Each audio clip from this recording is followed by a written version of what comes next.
237 new COVID-19 cases in the city, and investigations are underway to find out if the Lan Kwai Fong hotel cluster is growing. Australia's new leader Anthony Albanese vows to unite the country after his Labour Party and federal election.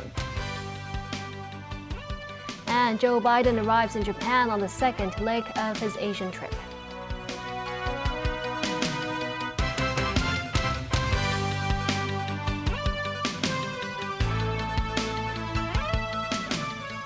Good evening and thanks for joining us. The city today reported 237 new COVID-19 infections, including 25 imported cases.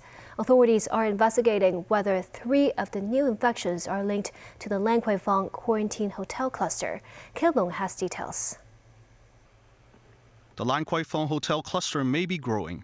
According to the authorities, a woman who previously quarantined at the facility and was infected with an Omicron BA.2 subvariant visited a McDonald's restaurant in Tai Kwu Shing on May 13th. The authorities later found that 3 members of a family who also visited the restaurant at about the same time started developing symptoms 5 days later. The rapid antigen test returned positive results. The 3 people, including an 8-year-old boy and a 9-year-old boy, live in Mount Parker Lodge in Quarry Bay. The 64-year-old female, from her account, she was seated quite some distance away from this family of 3. We cannot be sure whether it was coincidence that this occurred or whether this family also caught BA.2.12.1. So as a precaution, we are doing the contact tracing.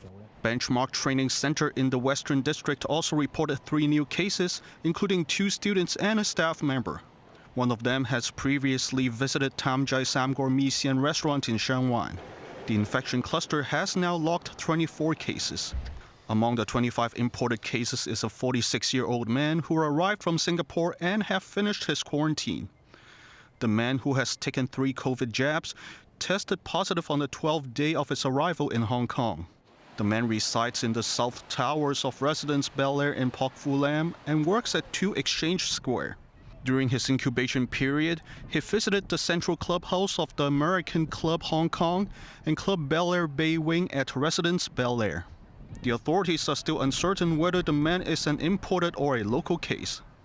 Meanwhile, no new infections were reported by HKUGA College, a co-educational school in the Southern District. The school reported 3 infections within 5 days last week. Caleb Leung, TVB News. 8 more designated clinics for COVID-19 confirmed cases will cease operations starting tomorrow. The hospital authorities said the 8 clinics will resume services as general outpatient clinics on May 24th. After thorough disinfection and cleaning. Lady Trench General Outpatient Clinic will resume evening with clinic services on the same day. Meanwhile, 7 HA-designated clinics will continue to provide services and support for confirmed COVID patients in the community. As of 5 p.m. on May 21st, the designated clinics for COVID cases have provided for more than 123,400 people.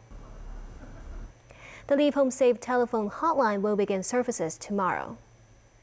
The hotline will operate from 7 a.m. to 9 p.m. daily to handle inquiries on the installation or use of the contact tracing app, as well as the display of the vaccine pass. Apart from the telephone hotline, members of the public can also get information from the Leave Home Safe website. For in-person assistance, the public can visit the mobile support stations at 25 MTR stations, which are open from 9 a.m. to 6 p.m. every day. Meanwhile, racing fans can finally return to the Shatin Racecourse starting today. Prior booking is needed. Visitors also have to fulfill the vaccination pass requirement. The mainland reported 862 COVID cases today, with the vast majority of them detected in hard-hit Shanghai. The port city reported 622 cases as limited cross-district public transportation resumed. Police will also open fast lanes for buses operating near hospitals and MTR lines without additional inspections. In Taiwan, Ko Wen-je, the mayor of Taipei, tested positive with a rapid antigen test kit this morning. and is currently self-isolating at home.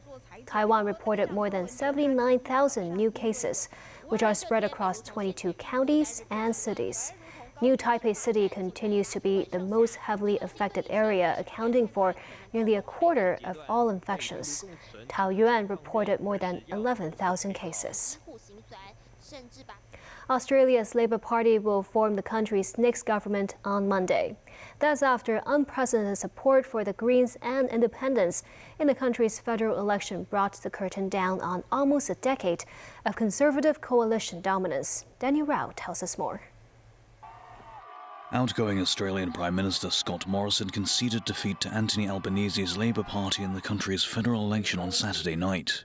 His Liberal Party and hence Liberal National Coalition was toppled in several of its traditional affluent urban strongholds, as well as in Western Australia, by independents. I've always believed in Australians and their judgment, and I've always been prepared to accept their verdicts. And tonight they have delivered their verdict, and I congratulate Anthony Albanese and the Labor Party, and I wish him and his government all the very best. Morrison, who became Australian Prime Minister in the wake of an internal party coup in 2018, will also stand down as Liberal leader. His popularity had plunged since his surprise 2019 election victory. Among the reasons cited for being behind his downfall was his decision to take a holiday in Hawaii when Australia was being hit by devastating bushfires. Labour leader Anthony Albanese will now be sworn in as the 31st Prime Minister of Australia on Monday. He will then head to Tokyo to attend a Quad summit on Tuesday. There he will hold diplomatic talks with US President Joe Biden, as well as the Prime Ministers of Japan and India. Following his victory, Albanese said he will aim to unite the country. Tonight, the Australian people have voted for change. I am humbled by this victory, and I'm honoured to be given the opportunity to serve as the 31st Prime Minister of Australia. My Labor team will work every day to bring Australians together, and I will lead a government worthy of the people of Australia. A government as courageous and hardworking and caring as the Australian people are themselves. Labour has promised to implement a more comprehensive social welfare programme. That's in addition to increasing the national minimum wage and tackling climate change with a target of net zero emissions by 2050 and addressing alleged corruption within the country's political system. Australia is fighting to control its highest levels of inflation since 2001 and reduce ever-rising housing prices. Residents of Sydney's trendy Bondi neighbourhood were optimistic about the change of government. I actually think that it is time that we have a fresh government in place. I think that there's been a lot of nepotism. I think there's also been too many occasions when things have been swept under the carpet. And from my perspective, I'm quite against a lot of the fact that the government hasn't made any steps forward on climate change, and they haven't been really active in that regard. I suppose my feeling is a bit of elation. It's good to have a change. I think Morrison definitely needed to go, and it's good to see Albanese in. Still, the centre-left Labour Party remains 4 to 5 seats short of a majority of 76 in Australia's 151-seat lower house. There are also a record-high 2.7 million postal votes yet to be counted, meaning a hung parliament could be possible. If that was the case, independents would be able to exert considerable influence on the new government's policies. Daniel Rell, TVB News. Albanese could be remembered for this moment of awkwardness in the election campaign. What's the national unemployment rate? National unemployment rate at the moment is, I think it's 5.4. Sorry, I'm not sure what it is. Yeah. Mr. Albanese. Still, that did not stop his Labour Party from winning. To start with, Albanese is a politician said to be molded by his humble start to life. He is the only child of a single mother who raised him on a pension in public housing. In multicultural Australia, he described himself as the only candidate with a non-Anglo-Celtic name. To run for Prime Minister in the 121 years that the office has existed, Australia has been criticised for its overrepresentation in Parliament of offspring of British colonisers. Albanese is set to face major challenges going into office. That includes issues such as accelerating inflation, tackling climate change, and the country's stance towards China, Australia's largest trading partner. Meanwhile, voters in the Thai capital Bangkok are heading to the polls today to elect a new governor. The results are expected to act as a gauge of public opinion ahead of an approaching general election, which must be held within a year. A record high 31 candidates have entered the race. The two front-runners are former Transport Minister Chachar Sitiput and former Bangkok Governor Asawin Kwanwong. Asawin was appointed to the position in 2016 and served until March this year when he stepped down to contest the race. Neither the main opposition party in parliament nor the ruling party have fielded any candidates. However, Chachard is seen by both supporters and opponents as a proxy for the main opposition party. While Asawin was appointed governor 6 years ago by Army strongman Prayuth Chan-o-cha. Beijing is set to be intensifying its drive for influence in the Pacific. A Financial Times report says China is negotiating security deals with two more island nations following a pact with the Solomon Islands. It has stoked concern from Washington and its allies, including Australia, New Zealand, and Japan. China has said its cooperation with the Solomon Islands is in accordance with international law and practice. It added that the pact is transparent and is not in conflict with the common interests of the islands or the South Pacific region. U.S. President Joe Biden has arrived in Japan as part of his first visit to Asia as president. This after he wrapped up a 3-day trip to South Korea earlier today. In Seoul, Biden met with Hyundai CEO Wi Son Chung as the automaker pledged to invest at least $10 billion in the United States. Biden later visited Osan Air Base. That is where thousands of American and South Korean service members monitor the rapidly evolving North Korean nuclear threat. At a time of high inflation and simmering dissatisfaction at home, Biden emphasized his global mission to strengthen the U.S. economy. He was doing so by convincing foreign companies like Hyundai to launch new operations in the U.S. He also demonstrated solidarity with Asian allies who live in the shadow of North Korea's nuclear weapons and grew skeptical of U.S. security commitments during the Trump administration. In Japan, Biden will meet with Prime Minister Fumio Kishida tomorrow. He is expected to lay out his vision for negotiating a new trade agreement, the Indo-Pacific Economic Framework. The World Health Organization claims more cases of the infectious disease monkeypox will turn up after it expands surveillance in countries where the disease is not usually found. As of Saturday, 92 confirmed cases and 28 suspected cases have been reported from member states that are not endemic for the virus. Monkeypox is usually mild and endemic in parts of West and Central Africa. Israel said it had identified one case in a man who had returned from abroad and was looking into other suspected cases. The virus originates in primates and other wild animals. It had usually only been seen in people with links to Africa. Now some countries have reported cases in young men who had no travel connection with Africa. Still ahead on tonight's news.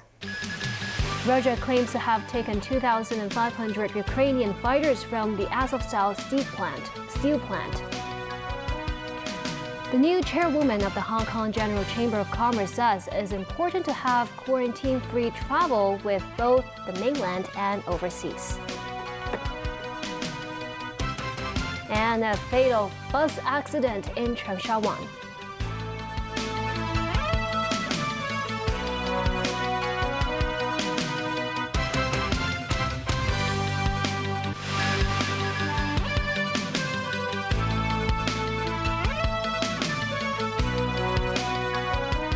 Welcome back. Russia claims to have taken 2,500 Ukrainian fighters from the Azovstal steel plant, with concerns growing about their fate. This as Ukraine ruled out a ceasefire in the eastern Donbas region, and Russia stepped up its offensive in Lugansk. Matthew Bray reports. In this unverified Russian Defense Ministry video, Sergei Volinsky, the commander of the 36th Special Marine Brigade of the Ukrainian Navy, is allegedly shown with Russian captors at the Mariupol plant. Russia's state news agency RIA Novosti claims nearly 2,500 fighters have surrendered. While the combatants surrendering are from different parts of the Ukraine armed forces, Moscow calls the Azov regiment Nazis. What happens to these people is unclear. Some were sent by bus to Olenivka in the Donetsk region. In further Russian-released material, this is long-range caliber missiles apparently on their way to destroy a consignment of Western weapons near Odessa bound for Ukraine troops in the eastern Donbass. In its latest update, Russia said it had also destroyed numerous command posts.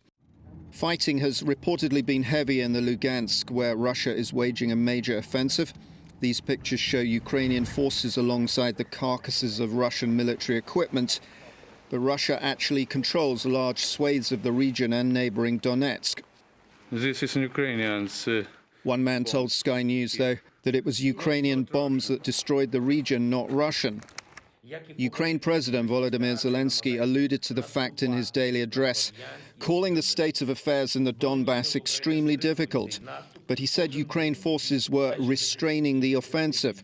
Zelensky's lead negotiator with Russia, Mikhailo Podolyak, ruled out any ceasefire with Moscow or any ceding of territory. His argument being any concessions would lead to a pause in fighting, and later Russia would start an even larger offensive.